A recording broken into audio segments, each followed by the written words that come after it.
ဒ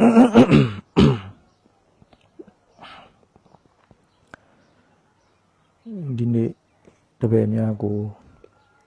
ဩဝါဒအနေနဲ့ပြင်စဝဂီ9ဦးထဲမှာတပါးအပါဝင်ဖြစ်တဲ့အရှင်ဝပ္ပမထေရဘဝနဲ့ရင်းပြီးတော့ရလာတဲ့အဆုံးအမစကားတဒနာအမြင်တစ်ခုကိုဩဝါဒအနေနဲ့ပေးမှာဖြစ်ပါတယ်အရှင်ဝပ္ပရဲ့ဘဝနဲ့ရင်းပြီးတော့ရလာတဲ့တဒနာအမြင်ကတပည့်တော်တို့တန်ဃာတော်များအတွက်ရောကူးကွယ်စည်းကပ်တဲ့ဒကာဒကမတွေအတွက်ရော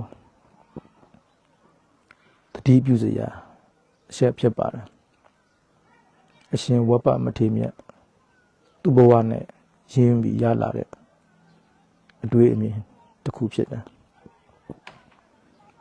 အရှင်ဝပ္ပမထေရမြတ်ရဲ့တဒနာကဘာလဲဆိုတော့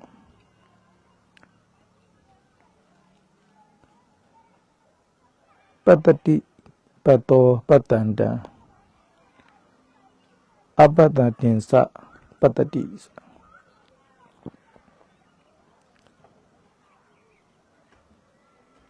မြင်တဲ့ပုဂ္ဂိုလ်ဟာတဲ့မျက်စိအမြင်ရှိတဲ့ပုဂ္ဂိုလ်မြင်တဲ့ပုဂ္ဂိုလ်ဟာပတ္တိပတ္တောပတ္တန္တံပတ္တောမြင်တဲ့ပုဂ္ဂိုလ်ဟာအမြင်ရှိတဲ့ပုဂ္ဂိုလ်ဟာပတ္တန္တံမြင်တဲ့ပုဂ္ဂိုလ်ကိုလည်းပတ္တိမြင်တယ်အပတ္တန္တံမမြင်မကန်းဖြစ်နေတဲ့သူကိုလည်းပဲပတ္တိမြင်တယ်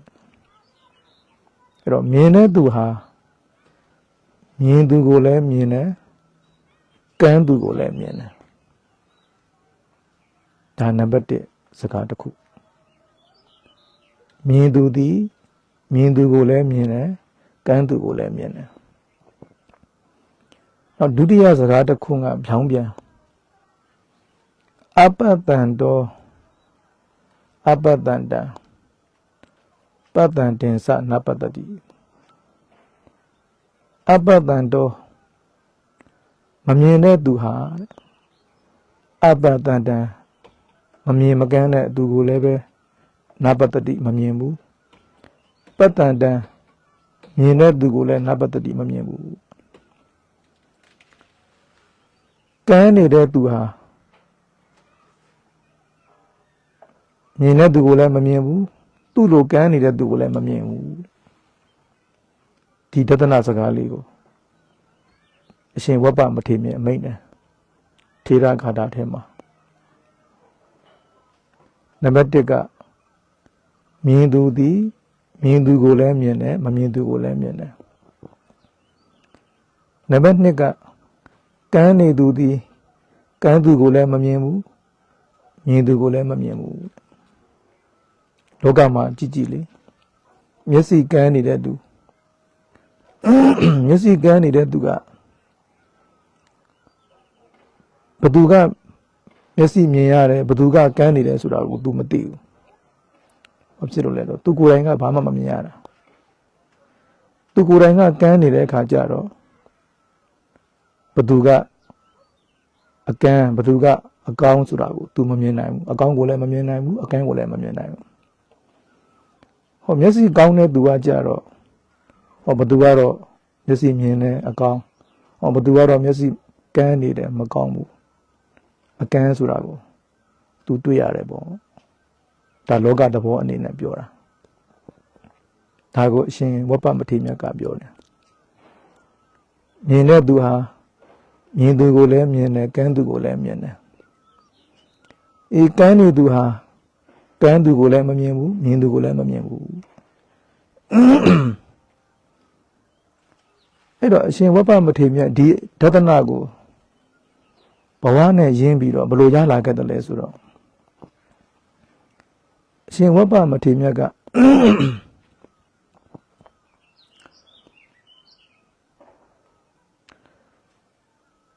လောကမှာဒီတိတ္တကမင်းသားဟာနောက်တစ်ချိန်မှာတောထွက်ပြီးတော့ဘုရားဖြစ်မယ်လို့သိတဲ့အခါမှာအရှင်ကိုတညာလောင်းလျာပုံနာနဲ့တကွသစ္စာဝဂ်ကြီး9ဦးလောင်းလျာပရောဟိတ်ပညာရှိပုံနာတွေဟာကြိုတင်ပြီးတော့တောထွက်နှင်ကြတယ်ကြိုတင်ပြီးတောထွက်ကြတယ်အတော်ထဲမှာဘုရားလောင်းကိုစောင့်နေကြတယ်နောက်ဘုရားလောင်း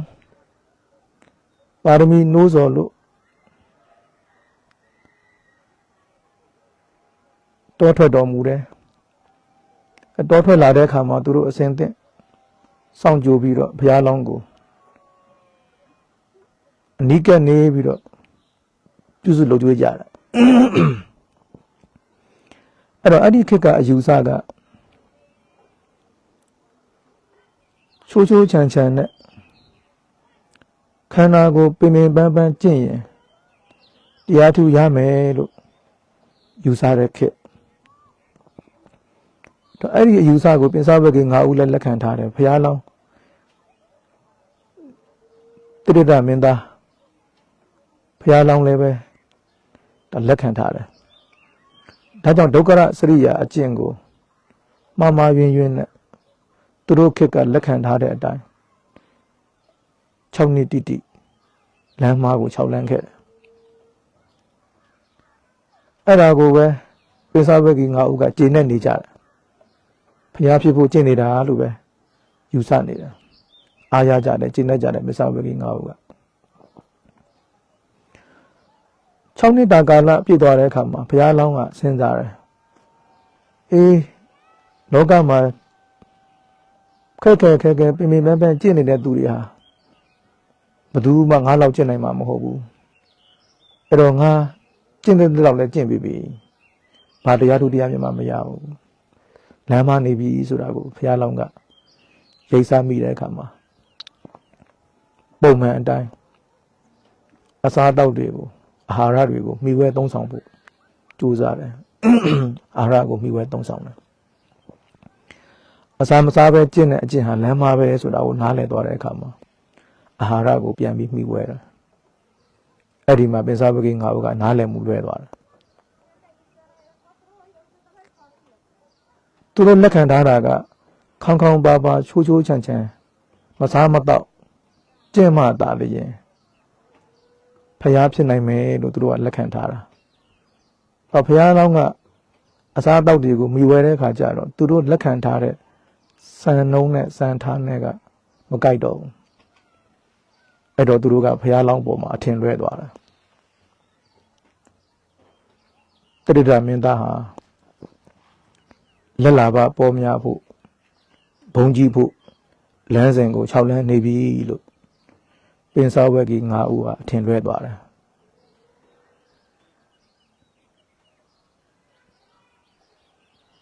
နောက်မြတ်စွာဘုရားရှင်အာဟာရတွေပြန်လဲမိဝဲပြီးတော့အာအင်းတွေပြည့်အောင်စောင့်ဆိုင်ပြီးတရားဓမ္မတွေအာနာပါနကိုအခြေခံပြီးတော့ထွက်လေဝင်လေးကိုအခြေခံပြီးတော့တရားအားထုတ်တော့ကစုံလာပြီမှာပုဒ္ဓိအားဆိုပြီးတော့အစဉ်အတိုင်းမြတ်စွာဘုရားရှင်တရားထုတရားမြတ်ကိုရပြီးတော့ဘုရားဖြစ်တော်မူတယ်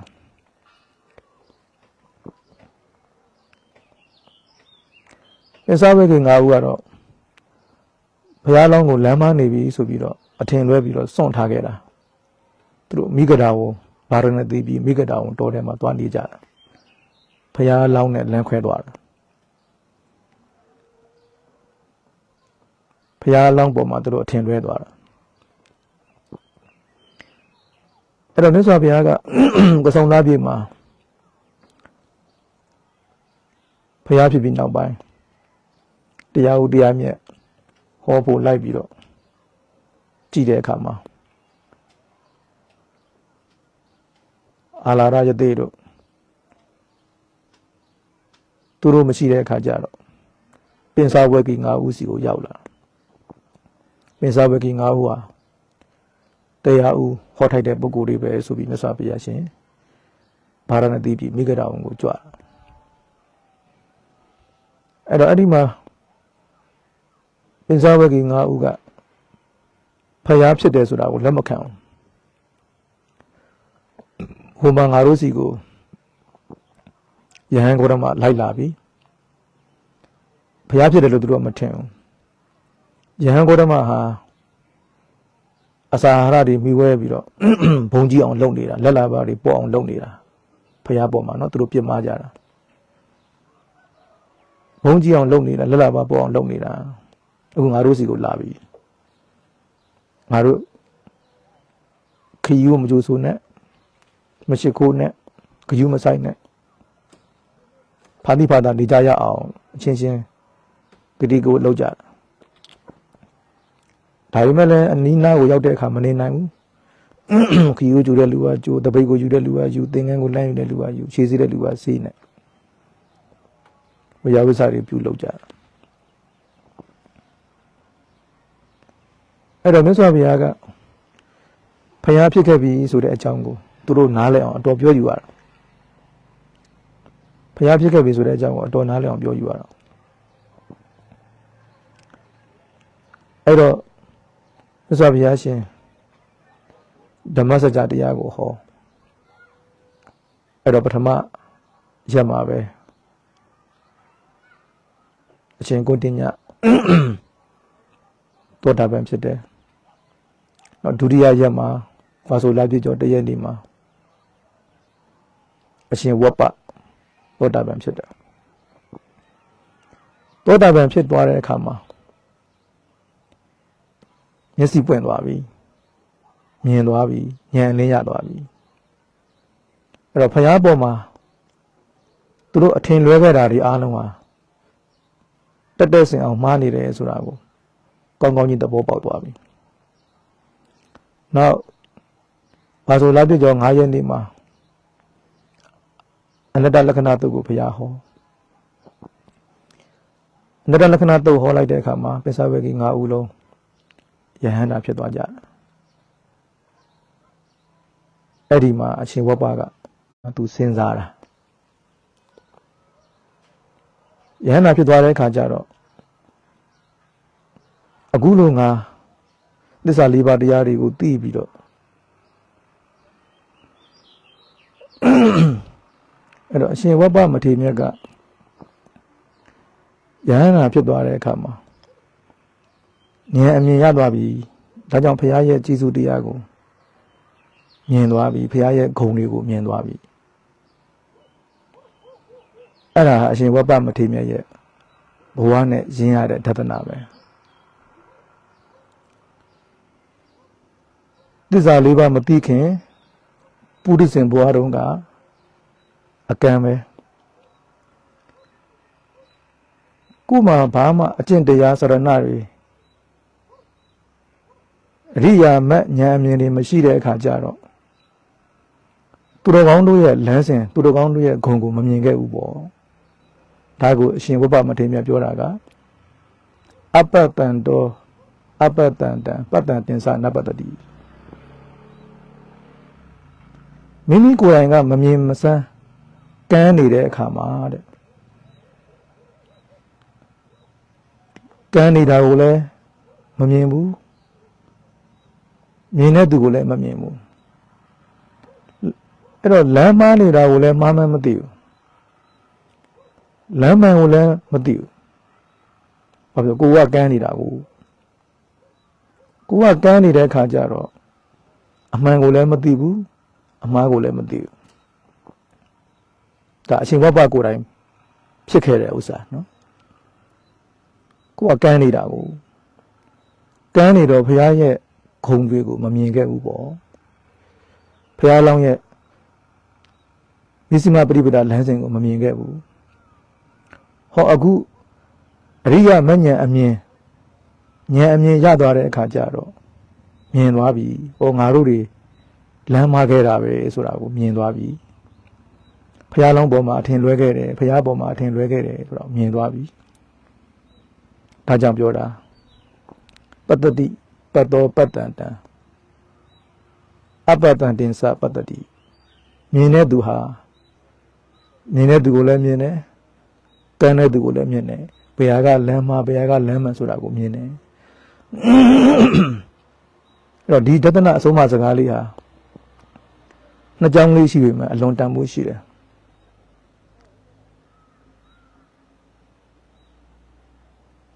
အဲ့တော့တပည့်တော်တို့သာသနာတော်မှာအဲ့ဒါဟာအလွန်အရေးကြီးတဲ့အဆုံးအမစကားတစ်ခုပဲအရှင်ဝဘမထေရမြတ်ဘဝနဲ့ယဉ်ပြီးရလာတဲ့တသနာစကားကိုပေးခဲ့တာတချို့သောပုဂ္ဂိုလ်တွေဖျားနဲ့တွေ့ရတယ်ဖျားသာသနာနဲ့ကြုံရတယ်ဒါပေမဲ့ဖျားရဲ့ကျေးဇူးကိုမမြင်ဘူးဖျားရဲ့ဂုဏ်ကိုမမြင်ဘူးဖျားလက်ထက်ကဆိုရင်ပုရဏကတ္တပလို့ခေါ်တဲ့တိတိဆရာကြီးတွေနိဂန္ဓနာတဗုဒ္ဓလို့ခေါ်တဲ့တိတိဆရာကြီးတွေဖျားနဲ့ဆုံရတယ်ဖျားနဲ့ကြုံရတယ်သာသနာနဲ့ကြုံရတယ်ဒါပေမဲ့သူတို့တွေကမ်းနေကြတယ်လေသူတို့တွေကမ်းနေကြတယ်သူတို့တွေကမ်းနေတဲ့အခါကျတော့ဖျားရှင်ကိုသူတို့ကမမြင်ဘူးဖျားရဲ့ကျေးဇူးတွေမမြင်ဘူးဖျားရဲ့ဂုဏ်တွေမမြင်ဘူးဖျားရဲ့သီလသမာဓိပညာစွမ်းရည်တွေကိုမမြင်ဘူးသူတို့အမြင်ကတော့ဖျားရှင်ဟာစော်ကားစရာသူတို့အတွက်ကတော့ဆွဆွဲစရာပုတ်ခက်စရာစော်ကားစရာဒီလောက်ပဲမြင်တယ်တိတ်ကြောက်ဖို့ကောင်းတယ်ပုထုဇဉ်ဘဝဟာတိတ်အန္တရာယ်များတယ်သူတို့ကောင်းကြီးတွေနဲ့ကြုံပေမဲ့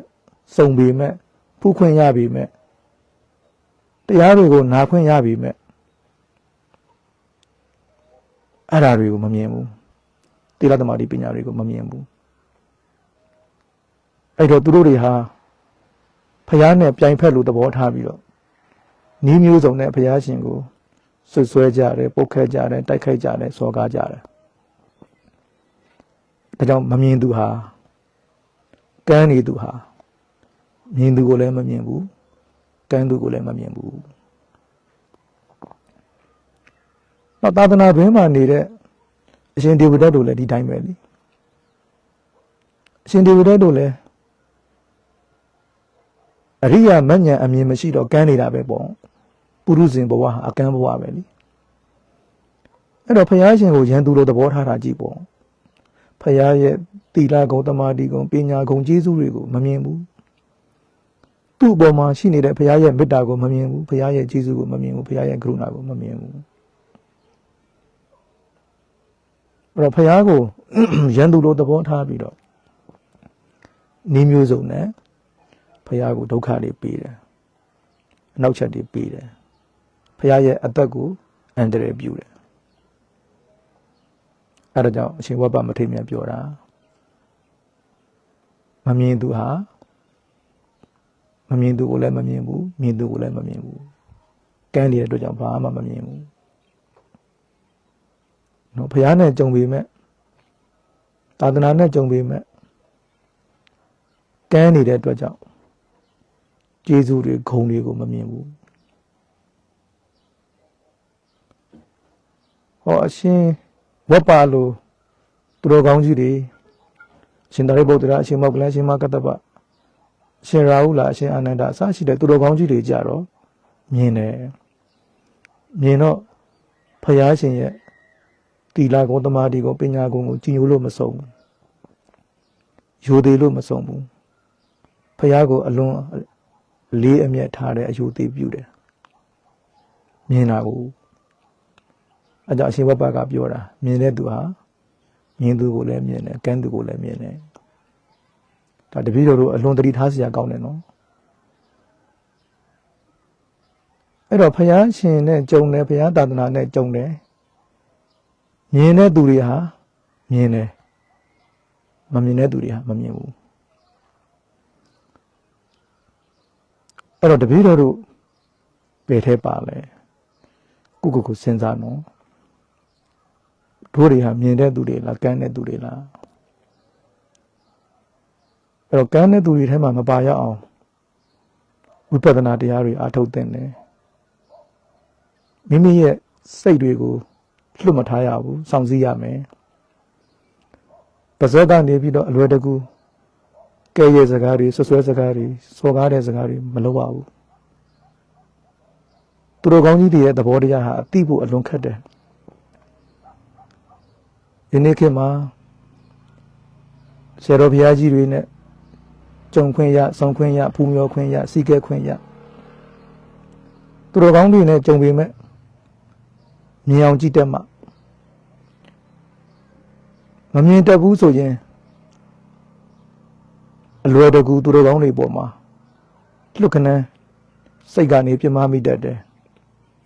နှုတ်ကနေစော်ကားမိတတ်တယ်ဟောတချို့ဆိုရင်မဆောင်စည်းလွန်းအားကြီးတဲ့အခါကျတော့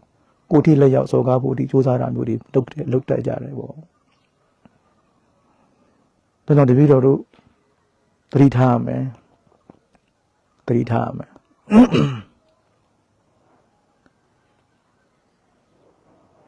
ဆရာတော်ကြီးတွေနားမှာနေတဲ့အခါတက္ကະမတွေဆိုရင်လည်းဆရာတော်ကြီးတွေကိုကိုးကွယ်စည်းကပ်တဲ့အခါမှာဘင်္ဂဝေယဝိဇ္ဇလုပ်တဲ့တက္ကະမတွေ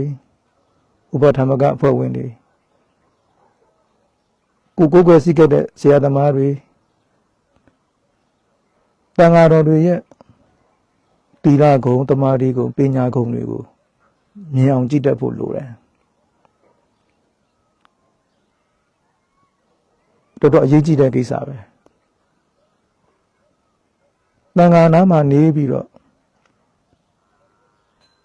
တန်ဃာကျေးဇူးတန်ဃာဂုံကိုမမြင်ရင်သူတို့ကောင်းတွေနာမှာနေပြီးတော့သူတို့ကောင်းတွေရဲ့ဂုံသူတို့ကောင်းတွေရဲ့တိလတမာတိပညာတွေကိုမမြင်ရင်အရှင်ဒေဝဒတ်လို့တန်းမှိုက်ပြီးတော့အနီးနားမှာနေပြီးတော့ရန်သူဖြစ်နေတတ်တယ်တန်ဃာနားမှာနေပြီးတော့တန်ဃာနဲ့ရန်ဖြစ်နေတတ်တယ်သူတော်ကောင်းကြီးတွေနားမှာနေပြီးတော့သူတော်ကောင်းကြီးတွေကိုစော်ကားနေမိတတ်တယ်အလွန်တာဝန်ကြီးပါတယ်အလွန်ဝန်လေးလာတယ်အလွန်အပြစ်ကြီးတယ်အရှင်ဒီဝိဒ္ဓဟာဖယားရှင်ရဲ့အရေးကိုခိုးတယ်ဒါပေမဲ့ဖယားကျေးဇူးကိုမမြင်ဘူးကမ်းနေတယ်နော်ဒါကြောင့်တပည့်တော်တို့တန်ဃာတော်များရောတန်ဃာတော်တွေဆရာတော်တွေကိုကိုးကွယ်စည်းကပ်တဲ့တရားဓမ္မတွေရောအလွန်တတိထားဖို့ကောင်းတယ်ပြစ်မှားတယ်စော်ကားတယ်ဆိုတာအလွန်လွယ်ကူတဲ့အလုပ်တစ်ခုဖြစ်တယ်တန်ត្រာတစ်ချောင်းလုံးဒီစိတ်ကိုမဆုံးမပဲနဲ့လွတ်ထားခဲ့တာထိခဏန်းရှိရင်ကဲ့ရဲ့စကားပြောဖို့ဝန်မလေးဘူးဆွဆွဲဖို့ဝန်မလေးဘူးအတင်းစကားပြောဖို့ဝန်မလေးဘူးအကျင့်ပါနေပြီဒီစိတ်ကအကျင့်ပါနေပြီဒီနှုတ်ကအကျင့်ပါနေပြီဒါကြောင့်သာသနာနဲ့ကြုံတဲ့အခါသူတော်ကောင်းကြီးတွေကိုကိုးကွယ်စည်းကပ်ခွင့်ရတဲ့အခါတန်ခါဝေယဝိဇ္ဇတွေကိုပြုလုပ်ခွင့်ရတဲ့အခါတပည့်တက္ကရာမတွေရောတပည့်တန်ဃာတော်တွေရောအထူးသတိပြုပါမြင်အောင်ကြည့်ပါတချို့ပုဂ္ဂိုလ်တွေဆိုလို့ရှိရင်တကယ်သူတော်ကောင်းကြီးတွေနဲ့အနီးနီးကပ်ကပ်နေခွင့်ရပြီမဲ့တက်ရှိထင်ရှားရှိတဲ့အချိန်မှာသူတော်ကောင်းကြီးတွေရဲ့ကျေးဇူးကိုမမြင်ခဲ့ကြဘူးသီလဂုဏ်သမာဓိကိုပညာဂုဏ်တွေမမြင်ခဲ့ကြဘူးဘယ်ခါမှသိလဲဆိုပြန်တော်မူခါမှသိကြတာပြန်တော်မူခါမှဒိုးဆရာတော်ဟာဘလို့ပုဂ္ဂိုလ်ပါလားဆိုတာကိုလူကိုးကွယ်တဲ့တန်ဃာတော်တွေဟာဘလို့ပုဂ္ဂိုလ်ပါလားဆိုတာကိုပြန်တော်မူမှသိကြတာအလွန်ဝမ်းနည်းဖို့ကောင်းတဲ့ဖြစ်စဉ်တွေပဲအဲဒါကြောင့်တပည့်တော်တို့အဲ့လိုမျိုးတွေမဖြစ်ရအောင်သာသနာနဲ့ကြုံတုံးကြုံခိုက်မှာအကန်းတွေမဖြစ်ကြစေနဲ့အကန်းဘဝကလွတ်မြောက်အောင်ကြိုးစားကြမြင်အောင်ကြည့်ပါစိတ်ကိုအလိုမလိုက်နဲ့နှုတ်ကအလွယ်တကူမပြင်းမမိကြစေနဲ့မဆွဆွဲမိကြစေနဲ့မစော်ကားမိကြစေနဲ့စော်ကားတဲ့အလုပ်ဟာအလွန်လွယ်ကူတဲ့အလုပ်ပါလောကမှာအလွယ်ဆုံးအလုပ်ကဆွဆွဲခြင်းစော်ကားခြင်းအလွန်လွယ်ကူတဲ့အလုပ်တစ်ခုဖြစ်ပါတယ်အခက်အခဲဆုံးအလုပ်တစ်ခုကတော့မူရိတာပွားပြီးတော့ရှီမွန်စကားပြောဖို့ကိစ္စအလွန်ခက်ခဲတဲ့အလုပ်တစ်ခုဖြစ်ပါတယ်ဒီလိုလိုလေဒီဆရာတော်ဘုရားကြီးရှိစဉ်တုန်းကတချို့သောပုဂ္ဂိုလ်တွေဟာလေဒီဆရာတော်ဘုရားကြီးရဲ့ပရိယတိဂုံပฏิပတိဂုံကိုမမြင်ကြဘူးကန်းနေကြအခုတပည့်တော်တို့ဒီဘက်ခေတ်မှာသာ ဒေဒီဆရာတော်လို့ပြောလိုက်ရင်ဟာတကယ်အရိယာပုဂ္ဂိုလ်သူပုဂ္ဂိုလ်မြတ်ကြီးပဲလို့ခံယူလာကြတာဒေဒီဆရာတော်ဘုရားကြီးရေးသားခဲ့တဲ့ဒီပီနီကျမ်းစာတွေကိုလေ့လာမှတ်သားပြီးတော့ဆရာတော်ကြီးရဲ့ပရိယတ်အရေးချင်းပฏิပတ်အရေးချင်းကိုခမဲနိုင်ကြတယ်အထက်ကရာနဲ့ဓာတ်နှုတ်ထားပြီးတော့ဒေဒီဆရာတော်ဘုရားကြီးရဲ့ဒီကျမ်းဂန်အစိုးမိန်တွေကိုလက်ခံလာကြတယ်ဒီဘက်ခေတ်မှာကိုးကားလာကြတယ်လက်ဒီဆရာတော်ဘုရားကြီးကိုဝေဖန်တဲ့သူမရှိသလောက်ဖြစ်သွားဒီဘက်ခေတ်မှာဒါပေမဲ့လက်ဒီဆရာတော်ကြီးခေတ်မှာတော့လက်ဒီဆရာတော်ကြီးကိုပဲပဲနဲ့နဲ့ကိုတိုက်ခိုက်ကြတယ်ဝေဖန်ကြတယ်ဆရာတော်ကြီးရဲ့ပရိယတိခုံကိုမမြင်ကြဘူးကန့်နေကြတယ်ပฏิပတ်တိခုံကိုမမြင်ကြဘူးကန့်နေကြတယ်တခါတော့ကမုံရွာမြို့မှာစုတောင်းပြည့်ဇီဒီတစုကဟောင်းနှွမ်းနေပြီပျက်စီးယိုယွင်းနေပြီပြုပြင်မဲ့လို့မရှိဘူးပြုပြင်မဲ့သူမရှိတော့ဒေဒီဆရာတော်ဘုရားကြီးကဘုရားဂောပကတွေနဲ့တိုင်ပင်ပြီးတော့ဆရာတော်ကြီးဥဆောင်ပြီးတော့အဲ့ဒီစုတောင်းပြည့်ဇီဒီကိုပြန်လဲမုံမှန်ပြင်ဆင်ပြုပြင်တယ်ပြီးသွားတဲ့အခါမှာကပီးမော်ကွန်ဆရာတော်ကြီးကိုယ်တိုင်ရေးတယ်ကြောက်စာရေးတယ်ရေးတော့အဲ့ဒီမှာဆရာတော်ကြီးကကိုပိဋကပါရဂူဆိုတဲ့အသုံးအနှုန်းလေးကိုထည့်သွင်းသွားတယ်အဲ့ကြောက်စာမှာကိုပိဋကပါရဂူဆိုတဲ့အသုံးအနှုန်းကိုသုံးသွားတာပိဋကကိုတစ်ဖက်ကန့်ခတ်ကျွမ်းကျင်တက်မြောက်တဲ့ပေါ့အဲ့ဒီမှာမုံရွာမျိုးကတန်ဃာထုကစန့်ကျင်ကန့်ကွက်ကြတယ်လုံးဝမကျင့်တတ်ဘူးဒီဘုန်းကြီးသူ့ကိုယ်သူပိဋကပါရဂူလို့မွန်းတင်းနေတယ်တကယ်မတက်ဘဲနဲ့ပိဋကပါရဂူလို့သူ့ကိုယ်သူဂုံမြောက်နေတယ်အဲ့ဒီကြောက်စာကိုဖျက်ဆီးရမယ်အဲ့ဒီကြောက်စာကိုထုခွဲရမယ်အဲ့ဒီကြောက်စာကိုရှင်းလင်းမြစ်တဲ့ကိုပြစ်ချရမယ်ဆိုပြီးတော့မုံရွာမြို့တန်ဃာထုကကန့်ကွက်ကြတာအဲ့တော့ပြဿနာကတရက်ထက်တရက်ကြီးလာတာအဲ့လေဒီဆရာတော်ကြီးရဲ့တပည့်ဒကာဒကာမတွေကလည်းဟာတို့ဆရာတော်ကတကယ်တက်လို့ပိဋကပါရဂူလို့ရေးတာတကယ်တက်တယ်ဆိုပြီးတင်းခံနေတယ်ဟိုဘက်အဖွဲ့ကလည်းမကျင်တတ်ဘူးအဲ့တော့ဘယ်လောက်တောင်ဖြစ်သွားသလဲဆိုတော့တကယ်ပိဋကကိုတက်သလားပိဋကပါရဂူတကယ်ဟုတ်မဟုတ်သိရအောင်ကဲမြို့လဲမှာလူပေါင်းလဲမှာပိဋကတော်မှာလာတဲ့ခက်ရခက်စစ်တွေကိုတကူချင်းမေးမယ်လေဒီဆရာတော်ရဲ့အချက်ကိုပြန်ကွဲအောင်ငါတို့ခွဲပြမယ်အဲ့လိုမျိုးတွေရုံမာတဲ့စိတ်ထားတွေဖြစ်ကုန်ကြတာလူပေါင်းလဲမှာလေဒီဆရာတော်ကိုအချက်ခွဲမယ်ပေါ့အဲ့လိုမျိုးအထိကိုဖြစ်လာကြတာမမြင်တာနော်ဒါဒီခေတ်မှာတော့လေဒီဆရာတော်ဟိလို့ပြောရင်အားလုံးကတရိုတတိတစားကြည်ညိုကြပြီမဲ့အဲ့ဒီခေတ်ကမဟုတ်ဘူးလေဒီဆရာတော်ကိုလူပေါင်းလဲမှာအချက်ခွဲမယ်ဆိုတဲ့ပုံစံအထိကိုဖြစ်လာတာအဲ့တော့ခက်ရခက်စစ်တွေမေးခွန်းတွေမေးပြီးတော့အချက်ခွဲမယ်အဲ့လိုကြွေးကြော်ကြတာ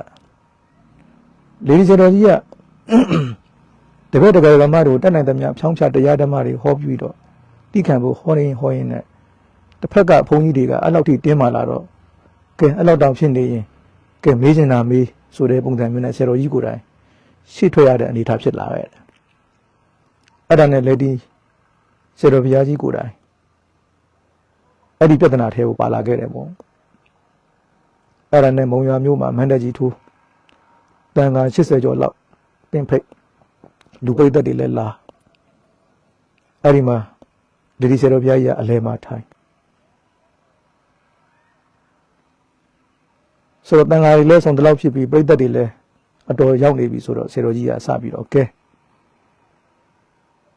ဟောဒီရောက်လာတဲ့တန်ခါပိတ်သက်လူပိတ်သက်ထဲကကဲဗာမေးကြမှာလဲ ကဲမေးချင်တာမေးကြစမ်းပါဆိုပြီးဆရာတော်ကြီးကပဲစပြီးတော့စိန်ခေါ်လိုက်တယ်ပြဿနာတော်တော်ချုပ်ထွေးခဲ့တာအဲ့လိုလဲစိန်ခေါ်လိုက်တော့ဘယ်သူမှထမမေးရဲဘူးတကယ်လဲကြတော့မမေးရဲကြဘူးလေဒီဆရာတော်ကြီးကိုအဲ့လိုမမေးရဲဖြစ်နေတဲ့အချိန်မှာပဲဘယ်ကမှမသိတဲ့ဆရာတော်ကြီးတစ်ပါးတတ်တော်ရှိဆရာတော်ကြီးတစ်ပါးကြွလာမန္တထဲကိုကြွလာဆရာတော်ကြီးကြွလာတာမြင်တော့လေဒီဆရာတော်ကြီးကနေရာဖယ်ပေးရတာပေါ့ကိုယ့်ထက်ဝါကြီးတိတ်ခါကြီးတဲ့ဆရာတော်ကြီးကြွလာတယ်ဆိုတော့ထိုင်တဲ့နေရာနဲ့ဖယ်ပေးရအဲ့တော့တတ်တော်ကြီးဆရာတော်ကြီးကဗာမိတ်တယ်လဲဆိုတော့ဟေးဒီပရိသတ်အလဲမှာရဲရဲရင်းရင်းနဲ့တီတီတန့်တန့်နဲ့ထိုင်နေတဲ့ပုဂ္ဂိုလ်ကဘယ်သူတဲ့လုံးအဲ့လိုလဲပြောလိုက်လေဒီဆရာတော်ကြီးကနေရာမှာမရှိတော့ဘေးဖယ်လိုက်သာသနာတော်မှာကိုယ့်ထက်တိတ်ခါဝါကြီးတဲ့ပုဂ္ဂိုလ်လိုက်နေရာဖယ်ပေးရတာပဲလीဆိုတော့ခုနကဘယ်မှမသိကြွလာတဲ့ဆရာတော်ကြီးကဆက်ပြောတယ်အေး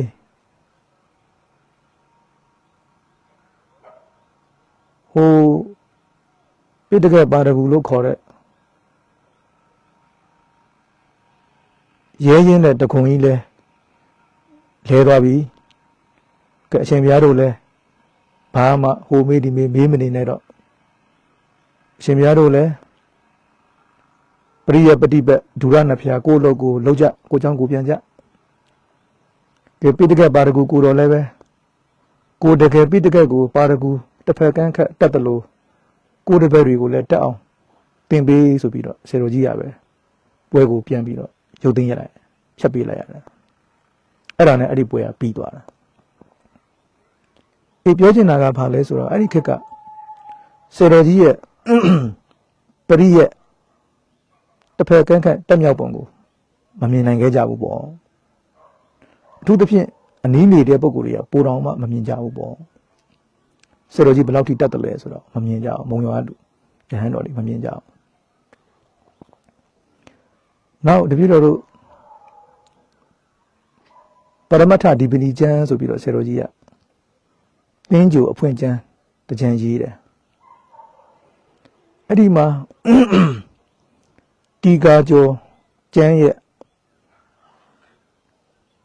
အမှားတွေကိုထောက်ပြထားတာအချက်ပေါင်း230လောက်ပါတယ်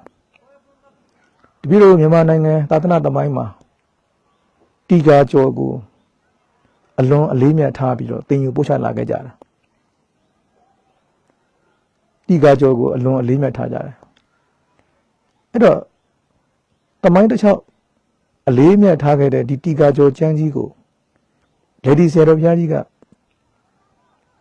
အမှားထောက်ပြထားတာတစ်ချက်လဲမဟုတ်နှစ်ချက်လဲမဟုတ်အမှားပေါင်း230လောက်ထိထောက်ပြဝေဖန်ထားတာပရမတ္ထအဓိပတိကျမ်းထဲမှာအဲ့ဒီမှာတနိုင်ငံလုံးပွဲစုတော့တာပဲခုနကပြဿနာကမုံရွာမြို့လောက်ပွဲစုတာဒီပရမတ္ထအဓိပတိကျမ်းကြီးပေါ်ထွက်လာတဲ့အခါမှာတနိုင်ငံလုံးပွဲစုတာလေဒီဆရာတော်ကိုပုတ်ခတ်ကြဝေဖန်ကြတိုက်ခိုက်ကြတာပြန်လဲခြေပါတဲ့ကျမ်းစာတွေလည်းနေတာမဟုတ်ပွားစီကျဲပြီးရေးကြတယ်တုတ်ပြန်ကြတယ်ဘယ်တော့ဖြစ်သွားသလဲဆိုတော့ဒီပရမတ္ထဒီပဏီကိုစန့်ကျင်ကန့်ကွက်တဲ့ပွဲတွေလုပ်ကြတယ်ရန်ကုန်မှာတန်ဃာတွေစုဝေးပြီးတော့စီဝေးပြီးတော့ကန့်ကွက်ပွဲကြီးတွေလုပ်ကြတယ်ပရမတ္ထဒီပဏီကန့်ကွက်ပွဲအခုချိန်မှာသာဒီပရမတ္ထဒီပဏီကျမ်းကြီးကကဘာကျော်နေတာအဲ့ဒီအချိန်တုန်းကတော့တနိုင်ငံလုံးအိုးအိုးကြော့ကြော့နဲ့ကန့်ကွက်ကြတာဒီဆရာတော်ဘုရားကြီးရဲ့ပရမတ္ထဒီပဏီကိုမမြင်နိုင်ကြဘူးနော်မမြင်နိုင်ကြတာဆရာတော်ကြီးရဲ့ပရိယအရေးချင်းပฏิပတ်အရေးချင်းကိုမမြင်ကြတာအဲကြောင့်အရှင်ဝဘမထေရမြတ်ပြောနေတာမမြင်သူဟာမြင်သူကိုလည်းမမြင်ဘူးကန်းသူကိုလည်းမမြင်ဘူး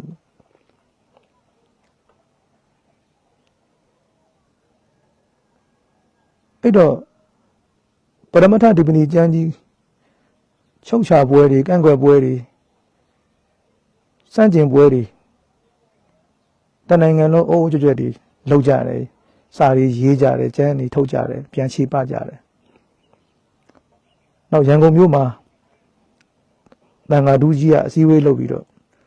လက်ဒီဆရာတော်ကိုတန်ဃာလည်းမှာတစ်ချက်ချင်းခိုင်းမယ်ပေါ့နော်အဲ့လိုမျိုးထိတန်ဃာတော်တွေကအစည်းအဝေးတွေလုပ်ပြီးတော့ဖြစ်နေကြတာတန်ဃာတူးကဝိတ္တတော်ဆရာတော်တို့မင်းလည်းဆရာတော်တို့ကိုတောင်းဆိုတယ်ရှင်ဘုရားတို့လက်ဒီဆရာတော်ကြီးကိုရဲ့ပရမတ္ထဒီပဏီကိုပြန်လဲခြေပပေးပါဒါပေမဲ့ဝိတ္တတော်ဆရာတော်တို့က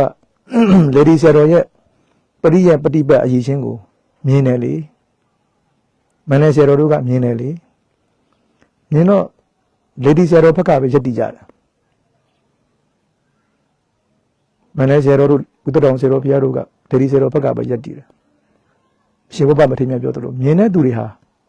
မြင်သူကိုလည်းမြင်တယ်ကမ်းသူကိုလည်းမြင်တယ်အလွန်ထက်မြက်တဲ့ဆရာတော်ကြီးတွေကမြင်တယ်လေလေဒီဆရာတော်ရဲ့အရေးချင်းကိုမြင်တယ်အဲ့တော့တန်ဃာတို့ကအားမလို့အားမရတွေဖြစ်ကြတာမင်းလည်းဆရာတော်တို့သူတို့ဘက်ကမပါရကောင်းလားဝိတ္တတော်ဆရာတော်တို့မပါရကောင်းလားဆိုပြီးတော့အားမလို့အားမရတွေဖြစ်အဲ့တန်ဃာတို့ကအတော်ကိုအချိန်နေဆိုးလာတာလေဒီဆရာတော်ပေါ်မှာနောက်ဆုံးအဲ့ပြဿနာဘယ်လိုပြီးသွားတယ်လဲဆိုတော့အဘိဓမ္မာကျမ်းဂန်နဲ့ပတ်သက်ပြီးတော့အလွန်နာမည်ကြီးတဲ့မြို့ပြည်ကြီးဆရာတော်ကြီးမိန့်တော်မူမှပဲအဲ့ဘွဲကတဖြည်းဖြည်းနဲ့သူ့အေးသွားကြတာ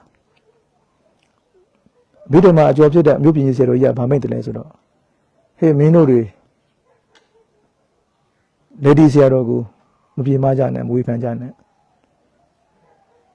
ငါတော်မှတီကာကျော်ရဲ့အမားကို60 80လောက်ပဲတွေ့တာတဲ့လေဒီဆရာတော်က230လောက်ထိကိုတွေ့တာတဲ့အဲ့တော့မင်းတို့တွေလေဒီဆရာတော်ကိုမကဲရကြနဲ့မချုပ်ကြကြနဲ့ဆိုပြီးဆရာတော်ကြီးကိုယ်တိုင်ကအဲ့ဒီလိုမိန့်တော်မူလိုက်မှာပဲအဲ့ဒီပြဿနာတဖြည်းဖြည်းနဲ့သူ့အေးသွားကြတာအဲ့တော့ကြောင့်အရှင်ဝဘမထေရမြတ်ပြောတာဟာသိပြီးတော့တန်ဖိုးရှိတယ်တန်းတဲ့သူဟာမြင်သူကိုလည်းမမြင်ဘူးကန်းသူကိုလည်းမမြင်ဘူးမြင်တဲ့သူဟာမြင်သူကိုလည်းမြင်တယ်ကန်းသူကိုလည်းမြင်တယ်အခုချိန်မှာတော့ဒီပရမတ္ထဒီပဏိကျမ်းဟာကဘာကျော်ကျမ်းကြီးတစ်ကျမ်းဖြစ်သွားပြီပေါ့အဲ့ဒီအချိန်တုန်းကတနိုင်ငံလုံးကစန့်ကျင်ကန့်ကွက်ခွဲကြပြီမဲ့အခုချိန်မှာကဘာကျော်ကျမ်းကြီးတစ်ကျမ်းဖြစ်သွားတယ်ဒီလိုသတိလင်္ကာမှာမိတ်ဆွေရဟန်းတော်တွေအဲ့ဒီပရမတ္ထဒီပဏိကိုပဲအာကိုတကြီးပို့ချကြတယ်သင်ကြားကြတာတွေ့တယ်တချိန်လုံးကမြန်မာတန်ဃာတော်တွေကန့်ကွက်ခဲ့ကြဆန္ဒပြခဲ့ကြချုပ်ချခဲ့ကြတဲ့ကျမ်းကြီးဟာသီလင်္ကာနိုင်ငံမှာအရေးတယူလုပ်ပြီးတော့တင်ယူပို့ချနေတဲ့ကျမ်းကြီးဖြစ်နေတယ်အေးကောင်းပြီအဲ့တော့အရှင်ဝဘမထေရမြတ်ရဲ့ဒသနာစကားဟာသိပြီးတော့တန်ဖိုးရှိတယ်တပည့်တို့မကန်းကြနဲ့သာသနာနဲ့ကြုံခိုက်မှာဖရာရဲ့ကျေးဇူးတွေကိုမြင်အောင်ကြည့်ပါတရားတော်ရဲ့စွမ်းအင်တွေတန်ခါတော်ရဲ့ကျေးဇူးတွေကိုမြင်အောင်ကြည့်မိမိတို့ကြုံတဲ့ဖူးခွင့်ရဆောင်ခွင့်ရစိကဲခွင့်ရတဲ့သူတော်ကောင်းကြီးတွေရဲ့ဂုဏ်တွေကိုလည်းမြင်အောင်ကြည့်သူတော်ကောင်းကြီးတွေရဲ့ဂုဏ်ကိုမြင်အောင်ကြည့်အလွယ်တကူနှုတ်ကနေဆွဆွဲတာတွေစော်ကားတာတွေပုတ်ခိုက်တာတွေမလုံးမိကြစေနဲ့အလွန်ဝန်ကြီးလာတယ်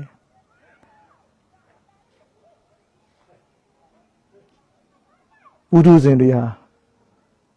ကဲမိုက်နေတာမို့လို့ပြစ်မှားဖို့ဝန်မလေးကြဘူး။အဲကြောင့်တပည့်တွေအကန့်ဘဝပုဒုဇင်ဘဝကနေလွတ်အောင်ကြိုးစားကြ။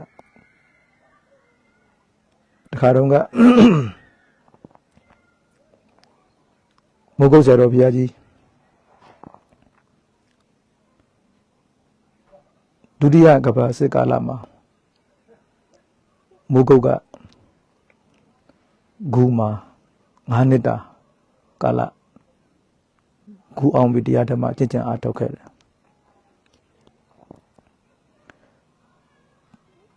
စစ်ပြီးကာလနောက်ပိုင်းဆရာတော်ကြီးလည်းဂူအပြန်ထွက်ပြီးတော့ဝိပဿနာတရားဓမ္မတွေကိုတောက်ချောက်ဟောပြောလာတယ်အတော်လေးနာမည်ရလာတဲ့အခါမှာဝိပဿနာဟောလို့ဆရာတော်ကြီးရဲ့ဟောပြောမှုတွေကအလွန်တန်ဝေကဖြစ်စရာကောင်းအလွန်မြင်လွယ်ထင်လွယ်ဖြစ်နေတဲ့အခါကျတော့နာမည်လည်းကြီးလာတယ်အဲ့ဒီမှာနာမည်ကြီးစာရေးဆရာဖြစ်တဲ့ရွှေဦးထောင်းတို့မိတ်ဆွေတသက်ဆရာတော်ကြီးစီကိုရောက်လာကြတယ်ဆရာတော်ကြီးကိုကတိကပတ်မေးခွန်းတွေလျှောက်မေးကြတယ်မယုံတလို့လို့ဘာလို့နဲ့အဲ့လိုမျိုးမေးခွန်းတွေလျှောက်မေးကြတယ်ဆရာတော်ကြီးလည်းတကယ်ကိုစိတ်ရှိလက်ရှိနဲ့ဖြေပေးတော်မူတယ်နောက်ဆုံးဆရာတော်ကြီးဘက်ကအလွန်စိတ်ချစွာနဲ့ရှင်းပြနေတာတော့မှသူတို့ကတန်တရားနဲ့ဖြစ်နေတော့မယ်အဲ့တော့ဆရာတော်ကြီးကနောက်ဆုံးဘာမှမရတယ်လဲဆိုတော့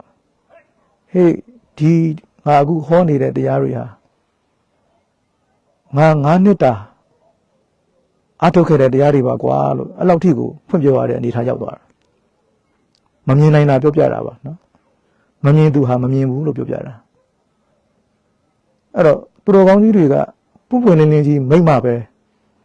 ပြီးသွားတော့တယ်အဲ့ဒီလိုအဖြစ်မျိုး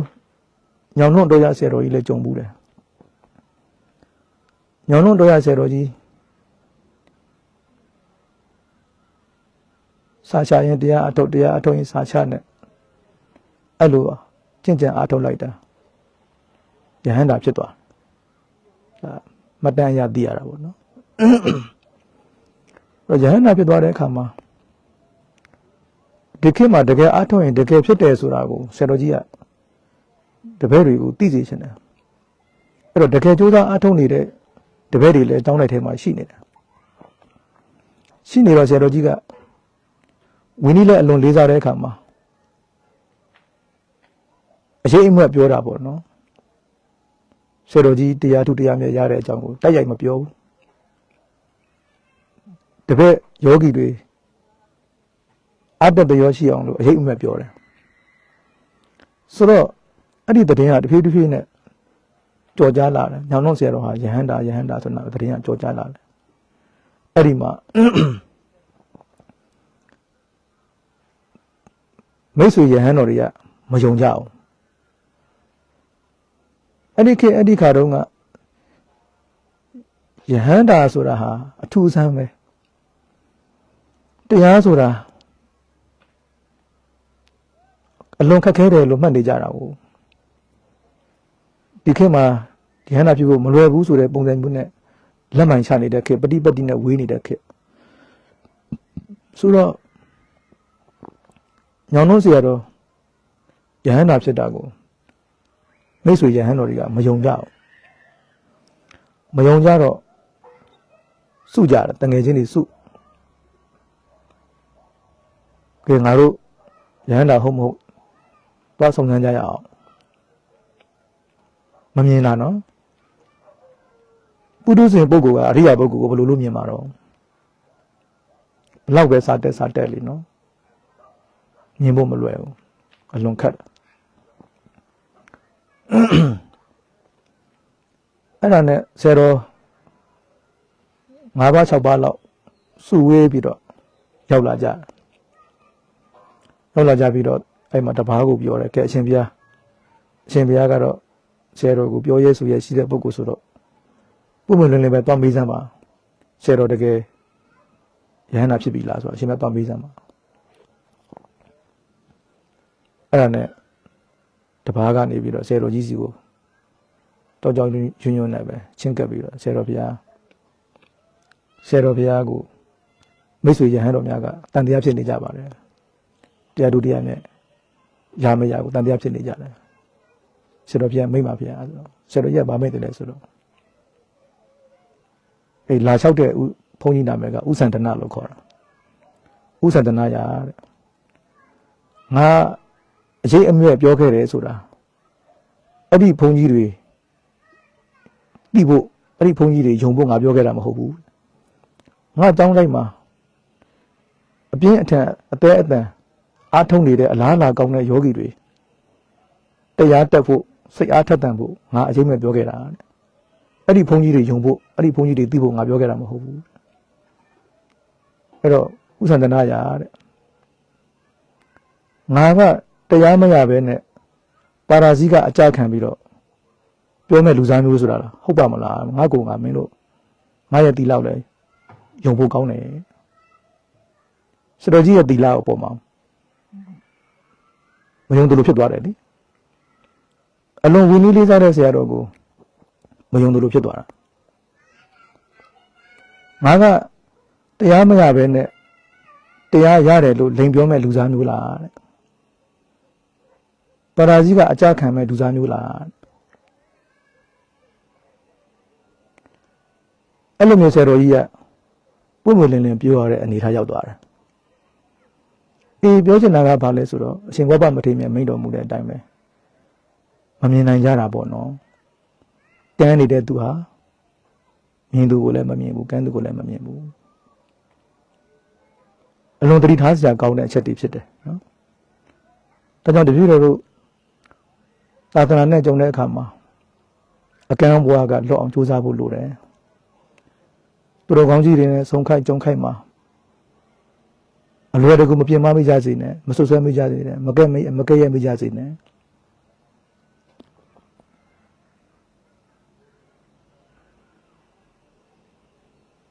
တထုံ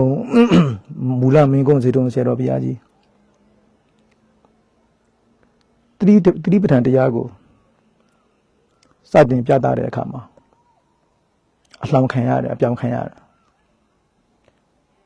အထုံးမဲ့သူမရှိဘူးဘလောက်တောင်ကြတယ်လဲဆိုတော့ငစိမ့်တယ်တွေကအစငါးကိုကိုင်ရင်ကိုင်တယ်ထူရင်ထူတယ်အဲ့လိုဒီကိုပြောင်းကြတာဆရာတော်ကြီးကိုပထမတစ်နှစ်သတိပဋ္ဌာန်တရားအထုပ်ဖို့လိုက်ပြီးတော့ဟောတယ်ပြောတယ်အထုပ်မဲ့သူတရားမှမရှိဘူးအလုံးရိုးရှင်းတဲ့တရားလေးနော်ကိစ္ဆံတော်ဝကိစ္ဆံမတိပသနာတိတွားရင်တွားတယ်လို့သိ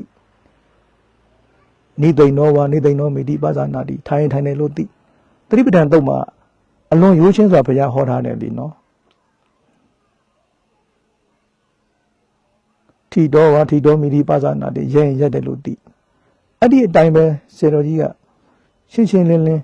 ရိုးရိုးရှင်းရှင်းဟောတာလူတွေကခေတ်ဆက်ဆက်ကတရားဆိုတာ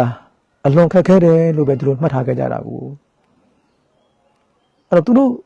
မှတ်ထားတဲ့အတိုင်းမဟုတ်တဲ့အခါကျတော့တကယ်လမ်းအမှန်ကိုတတိပဋ္ဌာန်အထုံနည်းစနစ်ကိုလမ်းမလို့ထင်တယ်လမ်းမလို့ထင်ုံနေမကဘဲနဲ့ပြောင်ကြတယ်လှောင်ကြတယ်ချုံချကြတယ်ကဲ့ရဲ့ကြတယ်နော်တထုံမူလမင်းကုန်းစီတုံဆရာတော်ဘုရားကြီးတတိပဋ္ဌာန်စပြစဉ်တုန်းကကြုံခဲ့ရတဲ့ပြဿနာတွေအလုံးရိုးချင်းပါတယ်တတိပဋ္ဌာန်တရားဟာတပည့်တို့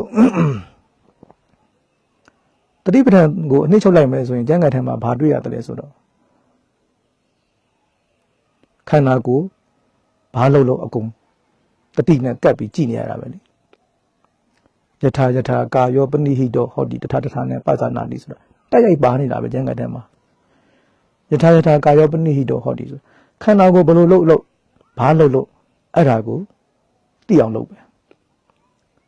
လှုံရင်လှုံမှန်းသိရွရင်ရွမှန်းသိကြွရင်ကြွမှန်းသိချရင်ချမှန်းသိထိုင်ရင်ထိုင်မှန်းသိရိုက်ရင်မှန်းသိခန္ဓာကိုယ်ဘာလို့ခန္ဓာကိုယ်ယူသမျှလှုပ်သမျှအကုန်သိအောင်ကြိုးစားပဲ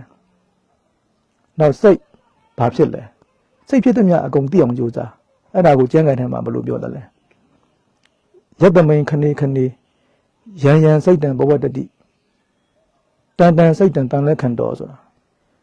ယတမိန်ခနေအကျဉ်ခဏ၌ရန်စိတ်တံအကျဉ်စိတ်သည်ဘဝတတိဖြစ်တန်စိတ်တံထိုစိတ်ကိုတန်လက်ခံတော်မှတ်သားလိုက်ရဆိုတာစိတ်ဖြစ်သမျှကိုမှတ်လို့ပြောတာပဲလေအဲ့တော့တတိပဋ္ဌာန်အလုံးဆိုတာအနည်းချုပ်လိုက်ရင်ခန္ဓာကိုယ်ဘာလို့သိအောင်ကြိုးစားစိတ်ဘာလို့သိအောင်ကြိုးစားအလုံးရိုးရှင်းတဲ့တရားပဲပေါ့နော် အဲ့ဒါကိုနားမလည်နိုင်တဲ့အခါကျတော့ဆရာတော်ကြီးကိုပြောင်းကြတယ်လှောင်ကြတယ်ချုံချကြတယ်ကဲ့ရဲ့ကြတယ်ဒီလိုသွားရင်သွားတယ်သိတယ်ဆိုတာခွေးတောင်သိတယ်ဝက်တောင်သိတယ်တိရစ္ဆာန်အသိပဲဒါတွေကပြည့်ညက်တွေပဲဆိုပြီးတော့ချုံချကြတယ်ကဲ့ရဲ့ကြတယ်တတိအားကောင်းတမာတိအားကောင်းလာတဲ့အခါမှာပြည့်ညက်ခွာပြီးတော့ဓာတ်သဘောပရမတ်သဘောတွေစိုက်သွားတယ်ဆိုတာကိုသူတို့မကျင့်ကြည့်တဲ့အခါမှာမသိဘူးလေမကျင့်ကြည့်တဲ့အခါမှာမသိဘူးအဲကြောင့်ပြောတာအရှင်ဝဘမထေရမြတ်ပြောတာကံတဲ့သူဟာကံသူကိုလည်းမမြင်ဘူးမြင်သူကိုလည်းမမြင်ဘူးမြင်တဲ့သူကသာ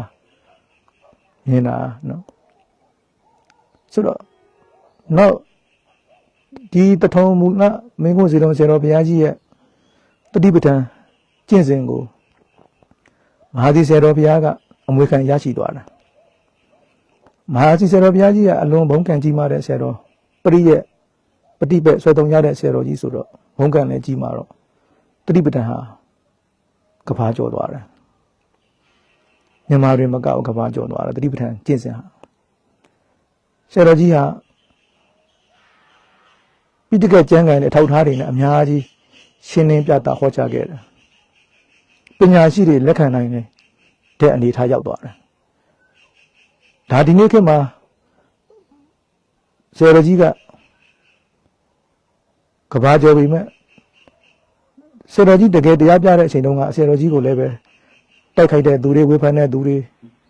ဒုနဲ့တွေပဲအများကြီးပဲတည်င်းစာတွေထဲကထဲပြီးရေးပြီးတိုက်ခိုက်ကြတဲ့သူတွေရောကျမ်းစာတွေရေးပြီးတိုက်ခိုက်တဲ့သူတွေရောမဟာသီဆရာတော်ဘုရားကြီးကိုဒါပေမဲ့ဆရာတော်ကြီးကအဲ့ဒီဝေဖန်နေတာတိုက်ခိုက်တာတွေကိုဂရုမစိုက်ဘူးသူ့လိုရမယ့်အလုပ်ကိုပဲဆက်လုပ်သွားတယ်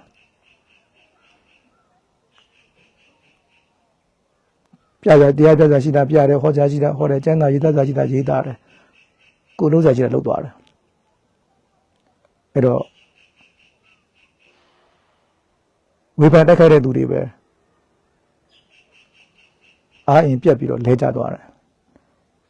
မဟာသီဆရာတော်ဘုရားကြီးရဲ့သတိပဋ္ဌာန်တရားအထုံးကြီးကယနေ့ချိန်ထိပန်းပန်းလျက်ပဲပေါ့အဲဒါကြောင့်မမြင်တဲ့သူတွေဟာမမြင်ဘူးမြင်တဲ့သူတွေကမြင်တယ်အဲ့တော့မဟာသီဆရာတော်ဘုရားကြီးရဲ့အရေးချင်းကိုမစိုးရင်ဆရာတော်ဘုရားကြီးတို့မြင်တော်မူတယ်မြင်တော်မူလို့မစိုးရင်ဆရာတော်ဘုရားကြီးဗာမိတ်တယ်လေဒီကနေရှေ့လျှောက်မဟာသီဆရာတော်ဘုရားကြီးရဲ့မဟာသီဆရာတော်ဘုရားနဲ့မဟာသီဆရာတော်နဲ့မဟာသီဆရာတော်ထက်တာတဲ့သူမပြောနဲ့တန်းတူတဲ့ပုဂ္ဂိုလ်တော်မှ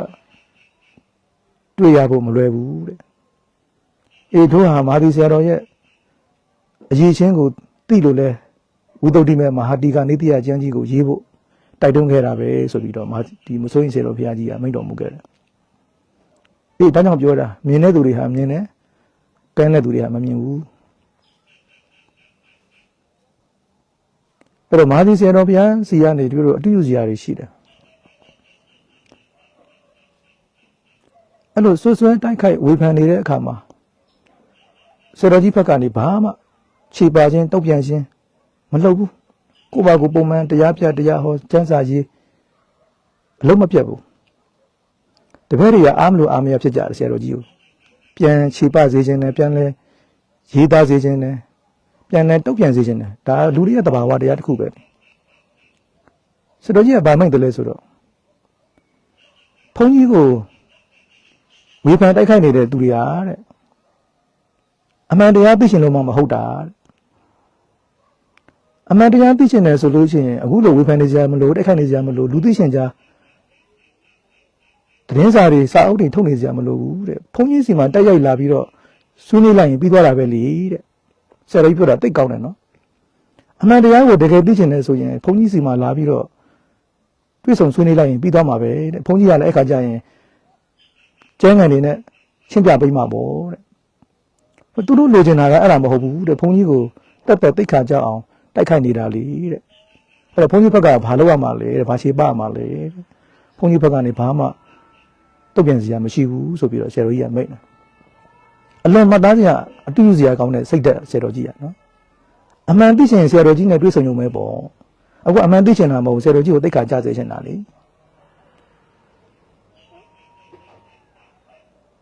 မသားဘူးတဲ့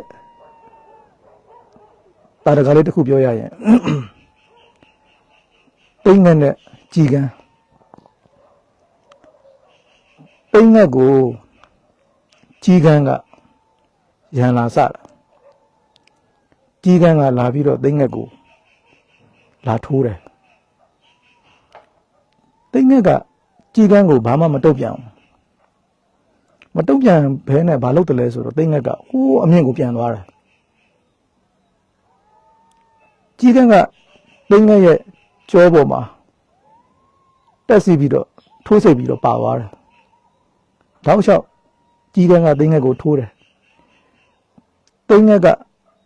ဘာမှမတုံ့ပြန်ပဲနဲ့အထက်ကိုပဲပြန်တယ်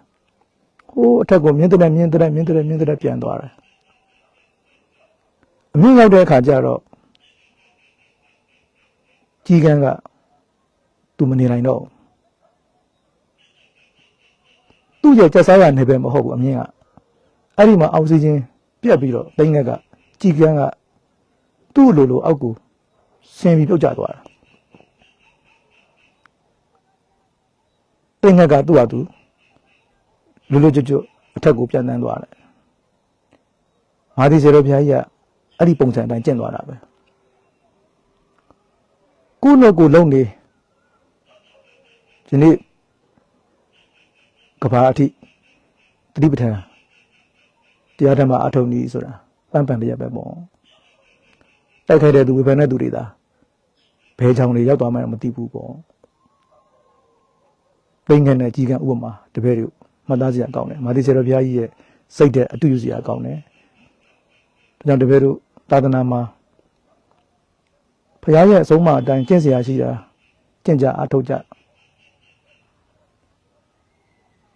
မြတ်စွာဘုရားရဲ့အဆုံးအမတွေကပူပူနွေးနွေးပဲရှိသေးတယ်တကယ်ကျင့်ရင်တကယ်ရတဲ့တရားဓမ္မတွေဖြစ်တယ်အဲ့တော့အရှင်ဘုရားမထေရမြတ်မိန့်တယ်လို့ပုရုဇဉ်ဘဝဟာအကန်းဘဝပဲဖြစ်တယ်ကန်းနေတဲ့သူဟာဟိုသူကိုပြမဒီသူကိုပြမဟိုသူကိုစောကဒီသူကိုစောကနဲ့မမြင်နိုင်ဘူးသူတော်ကောင်းတို့ရဲ့အခွန်ကိုမမြင်ဘူးအနီးနေတဲ့ခါလည်းမမြင်ဘူးအဝေးနေလည်းမမြင်ဘူးတပည့်တို့တတိပြုကြမယ်နော်ဒါကြောင့်တပည့်တို့ဘုရားသာသနာနဲ့ကြုံတဲ့အခါမှာသူတော်ကောင်းကြီးတွေနဲ့ဆုံတဲ့အခါမှာမြင်အောင်ကြည့်ပါလွယ်တကူစိတ်ကလည်းမပြင်းမမိကြစေနဲ့နှုတ်ကလည်းမပြင်းမမိကြစေနဲ့အကန်းဘဝကနေလွတ်အောင်ကြိုးစားရမယ်လို့အရှင်ဝဘမထေရမြတ်ရဲ့အဆုံးအမကိုနှလုံးသွင်းတော်မူကြပါအဲ့တော့ဒီမှာအဝေးကနေဩဝါဒပေးရတာဆိုတော့အရှင်ဝဘမထေရမြတ်ရဲ့အဆုံးအမဂါထာကိုတော့အလွတ်ရအောင်မပြောပြီးတော့ဘူးတပည့်ကြီးများကတပည့်တန်ခါလေးတွေရအောင်လို့ကျောင်းကအဲ့ဒီ